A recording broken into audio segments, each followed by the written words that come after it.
Адамдар неге сектаға кіреді? Сектант шындықтан иллюзияға қашады. Адам сектаға көбіне білімсіз болғандықтан емес, ішкі дағдарысқа жауап іздегендіктен кіреді.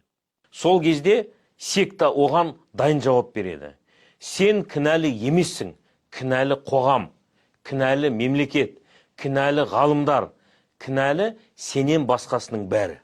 Міне осы жерде адам шындықтан иллюзияға қарай қашады. Шынайы өмір ол күрделі. Онда еңбек, сабыр, жауапкершілік, білім бар. Кейде қателіктерді мойындау бар. Ал секта болса қарапайым әрі қауіпті формула ұсынады. Сен емес, анау кінәлі. Бұл рухани ем емес. Бұл сананы тұтқындау.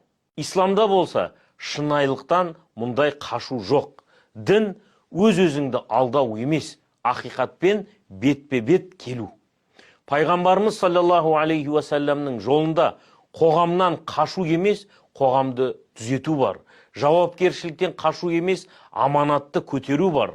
Адамдарды жек көру емес, әділдікпен рахым бар. Дін адамды иллюзияға жасыру үшін емес, ақиқат алдында есейту үшін келген.